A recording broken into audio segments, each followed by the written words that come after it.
Anda masih bersama kami di News Sore, pemirsa. Saya ingin lanjutkan diskusi kita. Pak Syarif Hasan, tadi sempat terpotong dikatakan bahwa Mas AHY ini terpilih tidak berdasarkan ADART yang berlaku di Partai Demokrat. Tanggapan Anda, Pak Syarif?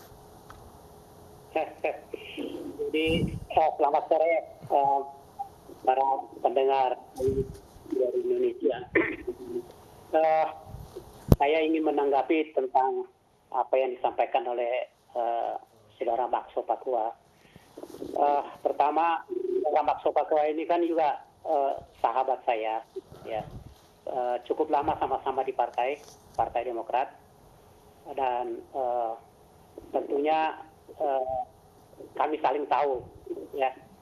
Tetapi yang jelas saya tahu pasti selama 7 tahun terakhir ini Saudara Maxo Pakua itu tidak terlibat banyak di Partai Demokrat.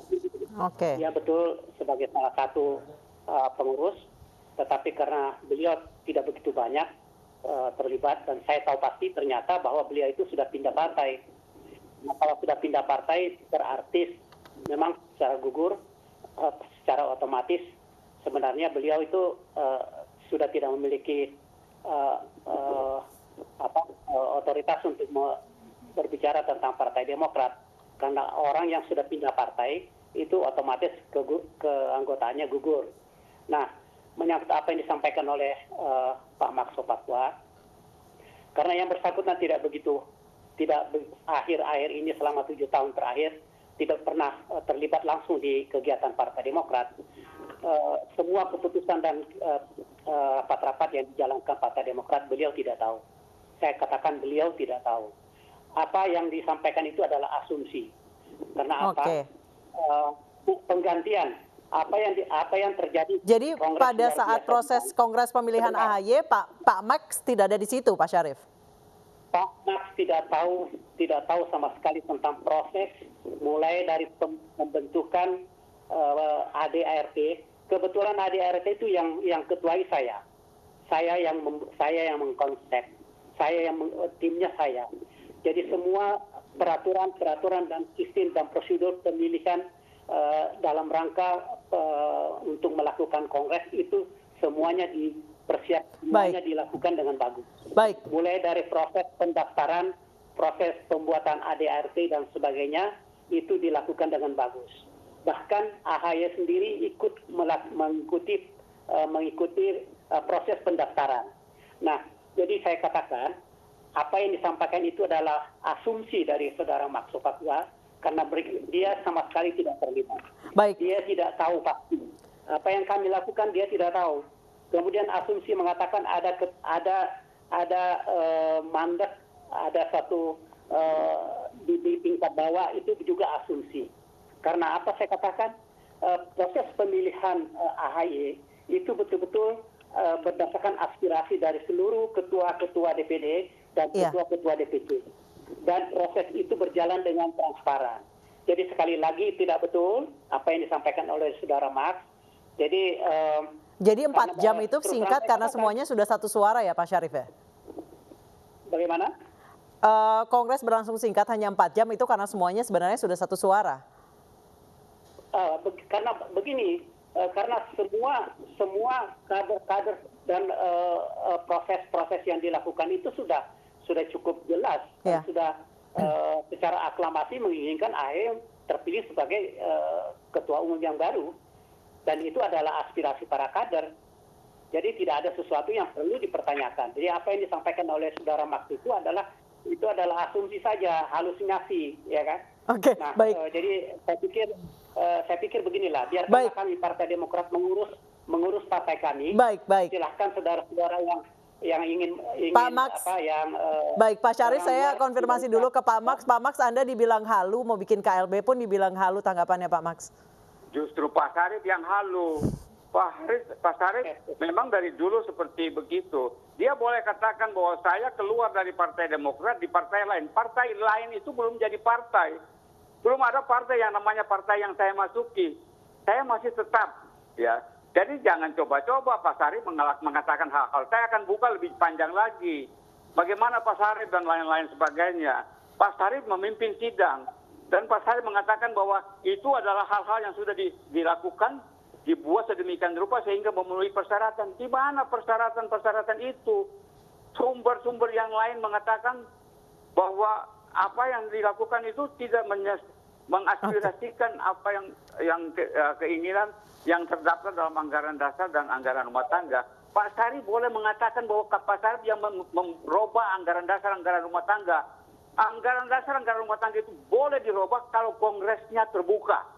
Tidak semata-mata keinginan dan Pak Sarif boleh melakukan Pak Syarif itu. langsung ditanggapi, Pak Syarif.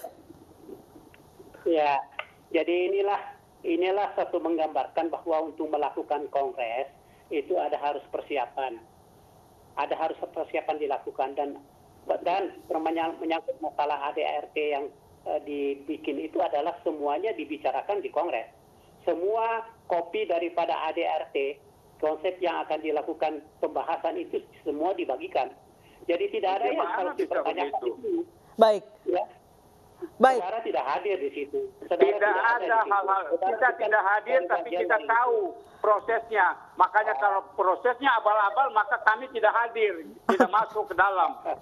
Itu. Jadi Anda juga ya jangan seperti misalnya orang yang paling hebat di Partai Demokrat. Kami tahu siapa Anda kok.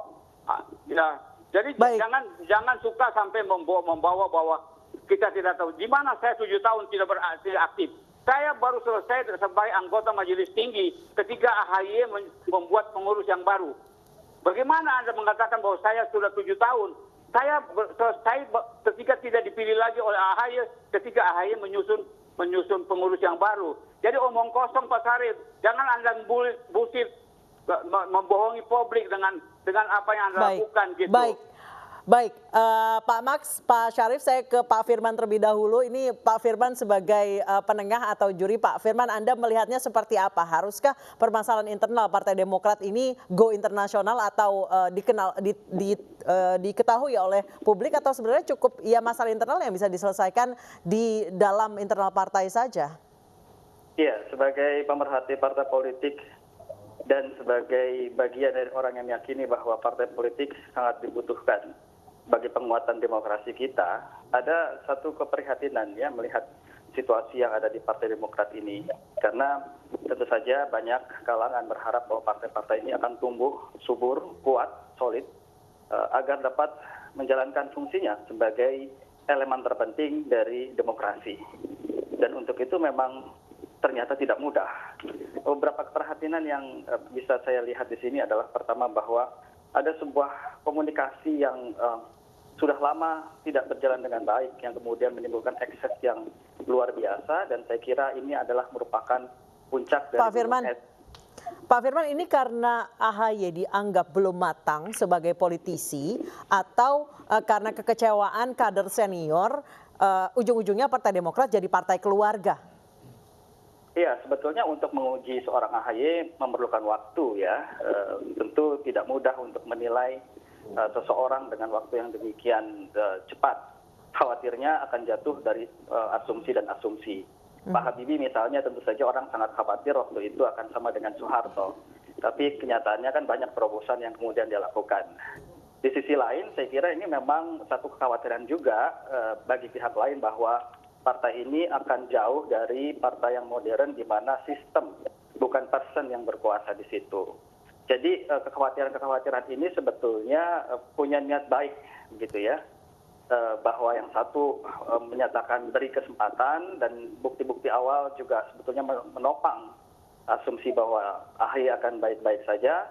Di sisi lain, kekhawatiran yang lain adalah bagaimana politik yang sifatnya kekeluargaan itu bisa segera diselesaikan begitu. Nah, kalau saya lihat sih sebetulnya masing-masing pihak menyadari ada hal-hal yang sebetulnya punya titik temu. Misalnya Partai Demokrat mengakui melalui salah seorang elitnya bahwa partai ini sebetulnya memang sedang dalam transformasi menuju sebuah partai yang lebih terlembaga, bukan partai ketokohan begitu. Iya. Jadi itu sebetulnya dari pihak Pak Syarif saya kira sudah menyadari itu. Di sisi lain juga yang dikhawatirkan adalah oleh Pak Max, saya kira ini memang ke depan kalau ingin betul-betul menjadi partai modern, dan contoh di negara manapun partai modern itu memang tidak bergantung pada perorangan.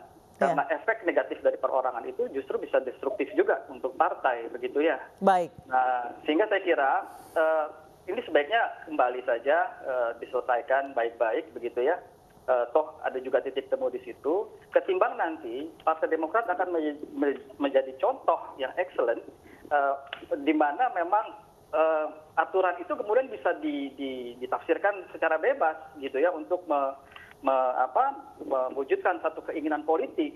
Kemudian ini yang saya khawatirkan, kebiasaan untuk menarik pihak eksternal di dalam menyelesaikan masalah internal itu juga pernah terjadi, dan sayangnya ini terjadi lagi dalam kasus Demokrat, dan mungkin akan terjadi lagi ke depan. Jadi ini akan terus terulang dalam dunia politik kita, gitu ya. Sebenarnya kedua kubu ini memiliki titik temu, yaitu ingin memajukan Partai Demokrat. Terima kasih Pak Firman, terima kasih Pak Max Sopacua, dan terima kasih Pak Syarif Hasan telah bergabung bersama kami di iNews Sore.